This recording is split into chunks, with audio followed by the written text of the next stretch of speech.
मुदस्सिर अपनी माँ से कहता है कि जो कुछ भी है आपने कोई बात हरीम के साथ इस तरह की नहीं करनी है जिससे उसका दिल दुखे। जिसको सुनकर उसकी माँ कहती है कि बेटा तुम कैसी बातें कर रहे हो, मैं उसको अपनी बेटी की तरह मोहब्बत करती हूँ और वैसे ही मुझे उसे देख के बहुत ज़्यादा खुशी होती है, जिसकी वजह से मैं उसको इधर कहने की बुला रही हूँ, वरना ऐसी तो कोई बात नहीं है।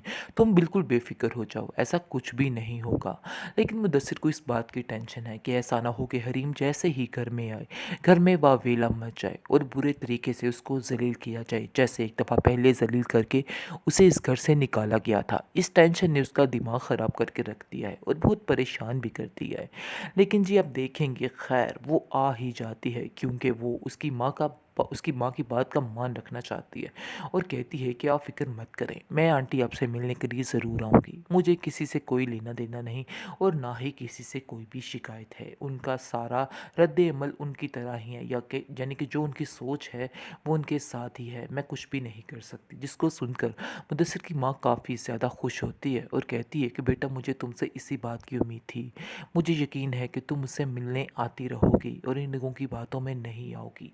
खैर काफ़ी ज़्यादा खुश हो जाती है हरीम से मिलकर मुदस्सिर की माँ और कहती है कि बेटा इधर चक्कर लगा लिया करो, इधर कोई भी ऐसा नहीं है जो मेरा ख्याल रखे या मेरे बारे में सोचे। खैर दूसरी तरफ बहुत ज़्यादा परेशान है लाइबा, क्योंकि वो तंग आ चुकी है इस औरत की चिक चिक से।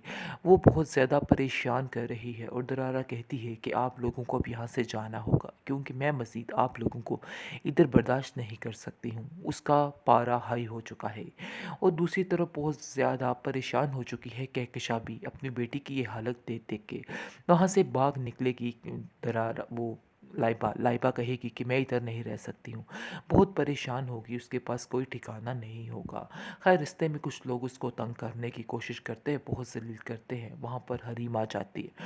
हरीम ये सारा माजरा देख के काफ़ी हैरान होती है। वो जानती तो है कि इनकी ज़िंदगी अब किस तरीके से गुजर रही है, लेकिन उसे इस चीज़ का अफसोस ही होता है। वो चाहती है कि बस अब जितनी जल्दी हो सके इनके एहसानात को हम उतार दें। और वो लाइबा को कहती है कि अगर तुम्हें इतना बड़ा मसला आ गया था तो तुमने मुझसे बात क्यों नहीं की। भाभी ना सही, इंसानियत के नाते तो मैं तुम्हारी मदद कर सकती हूँ।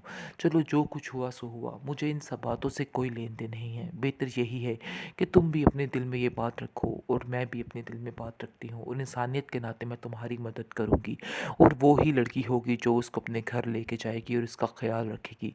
फिर जाकर फाइज को अंदाज़ा हो जाएगा। वैसे भी दूसरी तरफ नासिर इस कदर बुरी हालत में आने वाला है कि बस उसके साथ बहुत ही बुरा होने वाला है, क्योंकि जो कुछ उसने हरीम के साथ किया है इस चीज़ की सज़ा उसको मिलनी ही मिलनी थी। लेकिन जो झूठी कसम उसने खाई है उसका तो कुफारा उसको ज़िंदगी में ही अदा करना पड़ेगा और उसका बहुत ही बुरा असर होने वाला है। फ़ाइज़ की जब आंखें खुलेगी तो वो किसी काबिल नहीं रहेगा, कोई भी उसके आसपास नहीं रहेगा। ऐसा ही होना चाहिए, क्योंकि फ़ाइज़ इस काबिल नहीं है कि उस पर दोबारा यकीन किया जाए। हरीम भी इस बात पर अटक चुकी है कि तुम्हारा भाई लाइबा ऐसा नहीं है कि मैं उस पर दोबारा यकीन कर सकूं। चाहे जो मर्ज़ी हो जाए मैं उस पर अब यकीन नहीं कर सकती हूँ। लेकिन बहुत ज़्यादा कहकशा भी परेशान है, उन लोगों के पास रहने के लिए ठिकाना नहीं था। अब उनको समझ आ चुकी है कि आखिर उनकी असल औकात क्या है और क्या नहीं है। फ़ाइज़ कहता है अपनी माँ से कि इस बात को गनीमत समझिए कि हमें हरीम ने इस घर में रहने की पनाह दे दी, वरना इधर हमारा कोई भी ठिकाना नहीं था और कोई भी हमें इधर ना रहने देता। इसलिए बेहतर यही है कि चुप करके जैसा है इस बात को बर्दाश्त कीजिए और इस चीज़ को सोचिए कि हमारे पास और कोई ठिकाना नहीं है और इन सब बातों करने का कोई फ़ायदा नहीं है। खैर वो भी अब खामोश हो चुकी है और वो भी समझ चुकी है कि अब इसके अलावा हमारे पास कोई भी ठिकाना, कोई भी ऑप्शन नहीं रहा है। मुदस्सिर अपनी माँ से कहता है कि जो कुछ भी है आपने कोई बात हरीम के साथ इस तरह की नहीं करनी है जिससे उसका दिल दुखे। जिसको सुनकर उसकी माँ कहती है कि बेटा तुम कैसी बातें कर रहे हो, मैं उसको अपनी बेटी की तरह मोहब्बत करती हूँ और वैसे ही मुझे उसे देख के बहुत ज़्यादा खुशी होती है, जिसकी वजह से मैं उसको इधर कहने की बुला रही हूँ, वरना ऐसी तो कोई बात नहीं है। तुम बिल्कुल बेफिक्र हो जाओ, ऐसा कुछ भी नहीं होगा।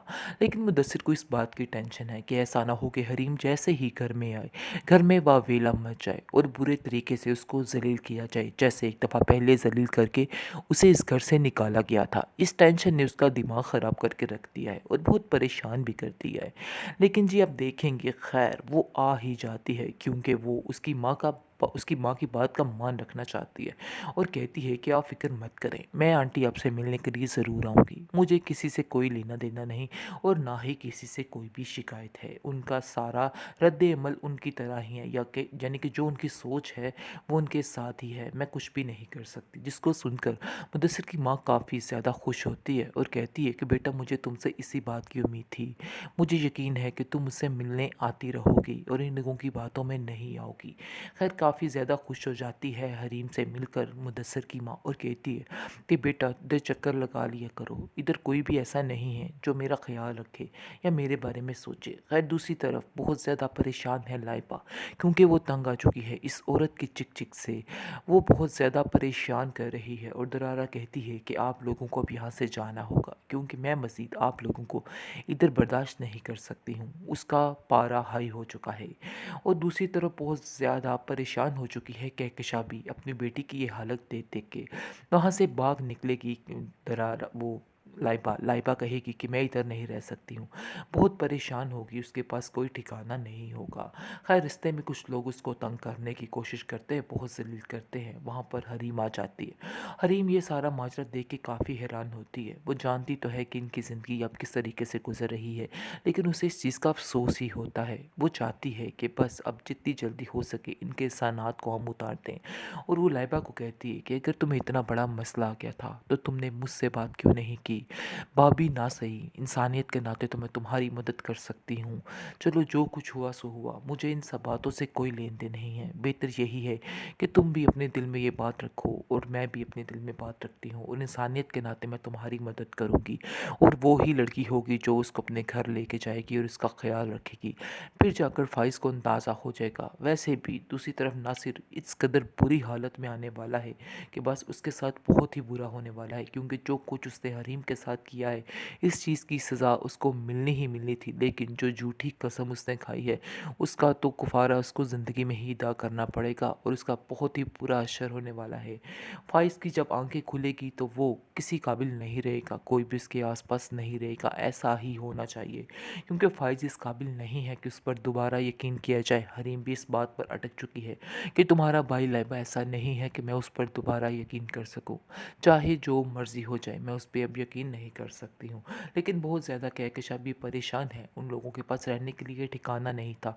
अब उनको समझ आ चुकी है कि आखिर उनकी असल औकात क्या है और क्या नहीं है। फ़ाइज़ कहता है अपनी माँ से कि इस बात को गनीमत समझिए कि हमें हरीम ने इस घर में रहने की पनाह दे दी, वरना इधर हमारा कोई भी ठिकाना नहीं था और कोई भी हमें इधर ना रहने देता। इसलिए बेहतर यही है कि चुप करके जैसा है इस बात को बर्दाश्त कीजिए और इस चीज़ को सोचिए कि हमारे पास और कोई ठिकाना नहीं है और इन सब बातों करने का कोई फ़ायदा नहीं है। खैर वो भी अब खामोश हो चुकी है और वो भी समझ चुकी है कि अब इसके अलावा हमारे पास कोई भी ठिकाना, कोई भी ऑप्शन नहीं रहा है।